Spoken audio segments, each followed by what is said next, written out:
I invite Sjarlene now to share her testimony with us.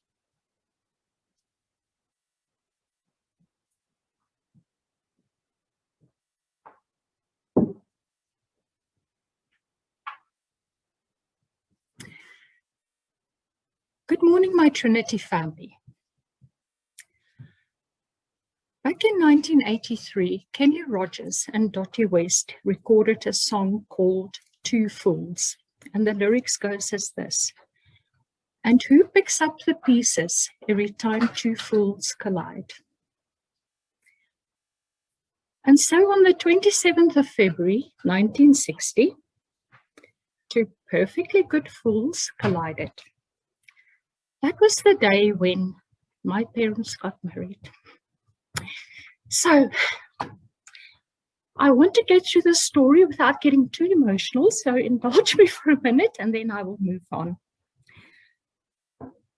The union of these two fools lasted 20 years and it produced 4 children, and the final collision between the two fools happened on, would you believe it, the 27th of February 1980, exactly 20 years. My parents got divorced on their 20th wedding anniversary.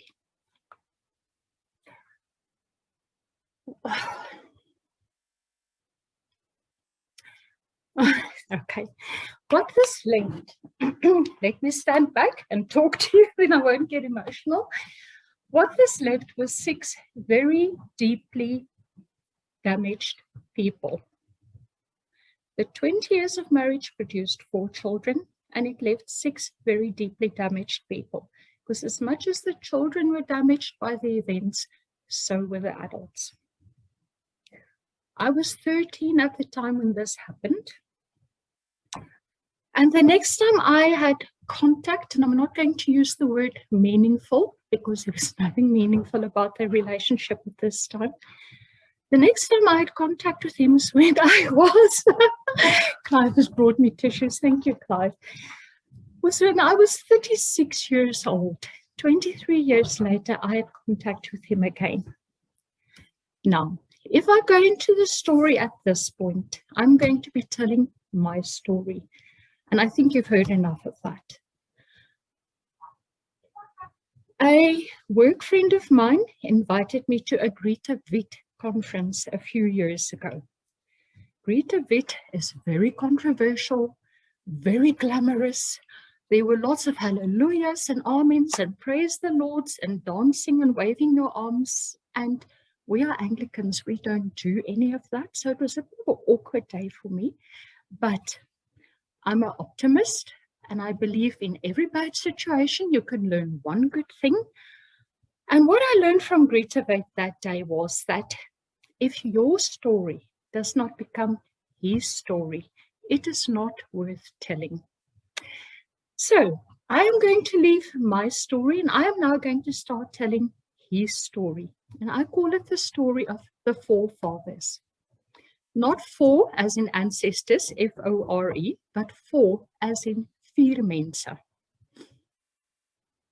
Because you see, it took me, from the time my parents divorced, it took me down a journey that lasted 25 years before I was eventually mature enough, strong enough to look back and to reflect and to see that even though I thought it was a very lonely journey, that God was actually there all along.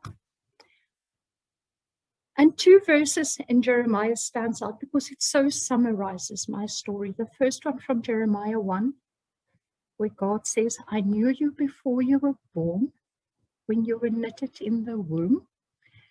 And then jumping to Jeremiah 29, where God says, I have a plan for you, a plan to prosper. And when I got to the end of my long journey and I, packed all my baggage away and I reflected and looked back on my life, I realized that as much as I thought I was a young girl growing up without a father, God had actually sent me 4 different fathers at 4 different times in my life.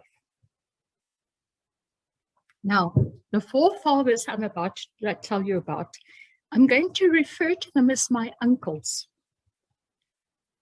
Not one of them was a blood relative. When I say uncle, it is a respectful term. It's like a whim. And before you think, oh, that's Sjarlene and her 4 wimmies, no, they were good relationships. They were positive in my life. There was nothing untoward about my 4 uncles. About a year after my parents divorced, the first whim came into my life.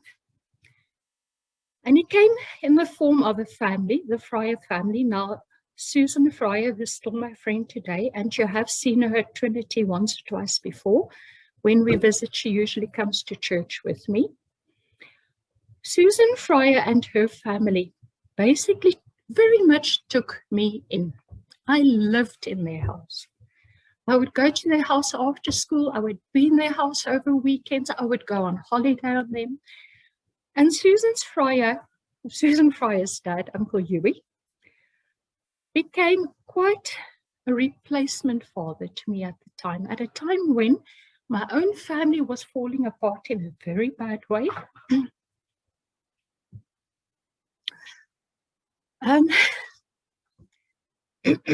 Sure, I thought I would keep it together a lot better than what I am. He came along and he became that father figure to me. And he showed me what it was like to be part of a functioning family. And for that, I'm very grateful. As I grew up, excuse me,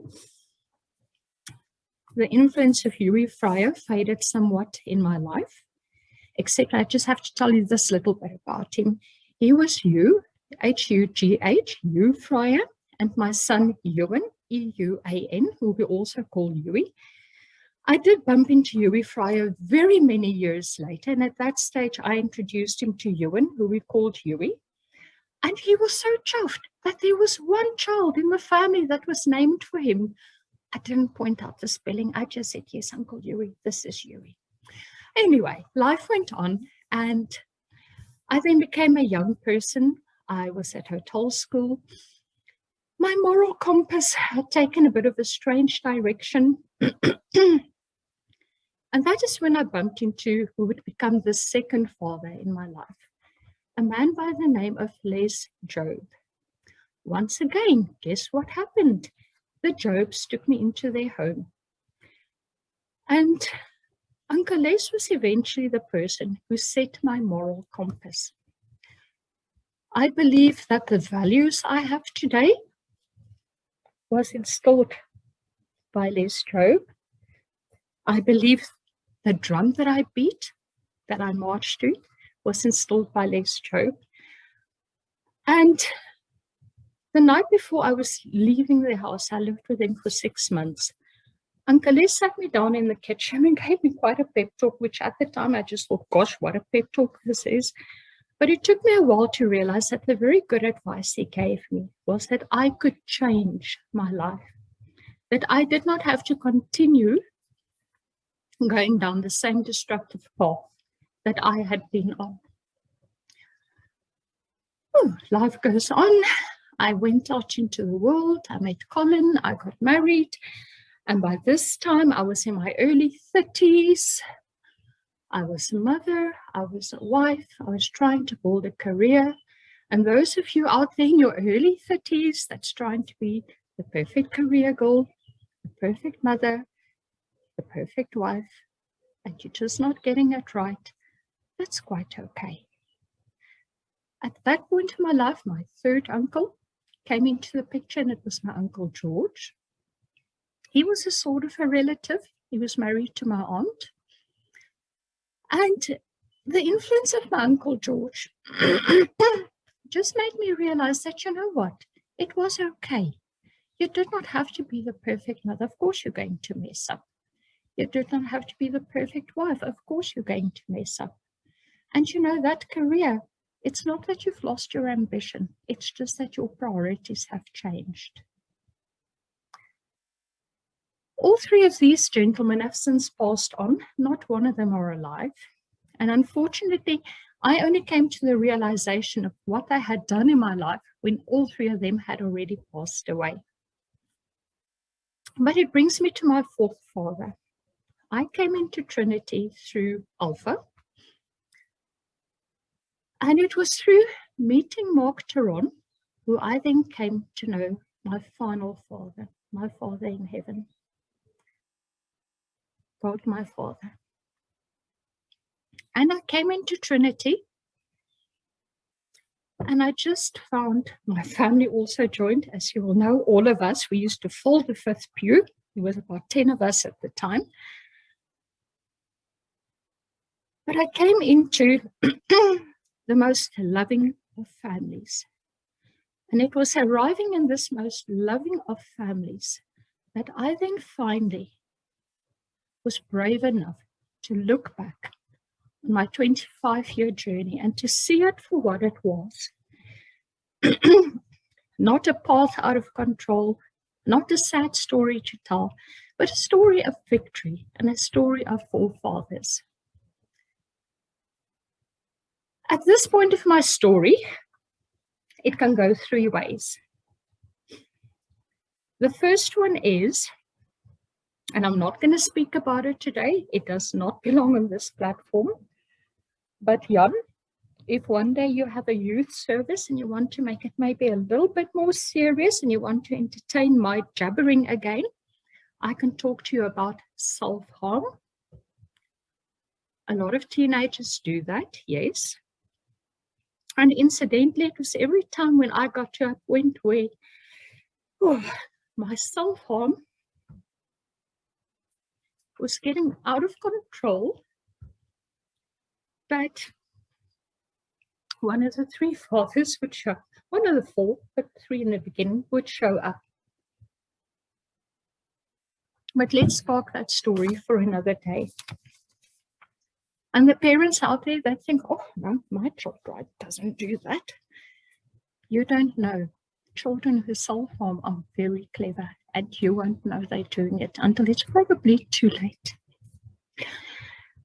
The second story that I can talk to you about is my Alpha journey and how I came to know about Alpha and how I eventually came on an Alpha course and joined Trinity.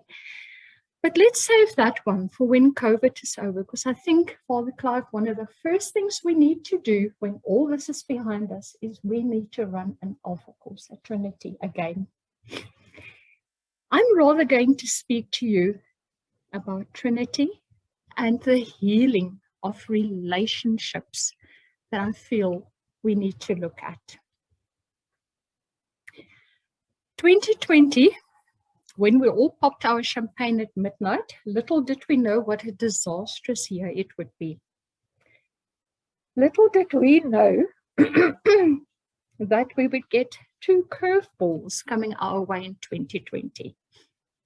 The first curveball was the Caesar family, and the second curveball was COVID. We expected neither, and both of them happened. Now, COVID, there's not a lot we can say other than be your own president, put yourself into level 5 lockdown, and be careful. COVID is so real. The second one that I can speak about is the Caesar family that joined us. They joined us at a time when COVID happened and our relationships fell apart. There are people in this church who I so miss that I used to see every Sunday, that you don't see. And it's nobody's fault except my own, because I can pick up a phone. June, I miss you. I can pick up a phone to you, yet I haven't done it. Pam, I miss you. I can pick up a phone to you, yet I haven't done it. The Caesar family arrived with us, and before we had time to get to know them, COVID hit. And there were times last year where, forgive me, Trinity family, but I'm going to say this, where I listened to the talk and I thought to myself, gosh, guys, we should be so embarrassed Us, the wonderful Trinity, the big family, we love each other, and yet we are not extending that to our new priest and his family. It is not too late. We can still mend that relationship. It is not too late. I can still mend my relationship with my Trinity family that has disappeared over the last year. I want to challenge us to use the month of July as a month of healing. Let's use this month to reach out. And I challenge you to reach out to 5 people. And one of the 5 people has to be a member of the Caesar family.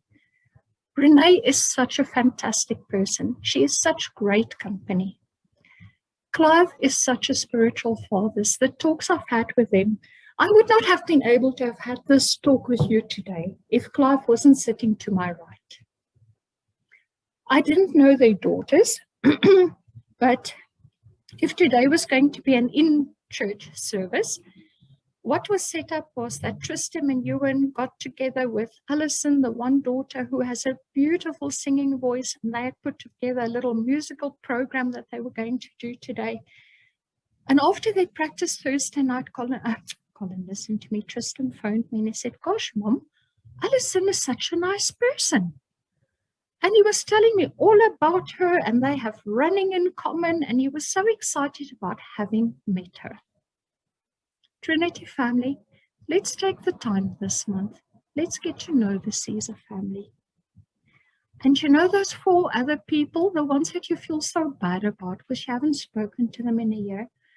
Make it your mission this coming month to just phone each one of them.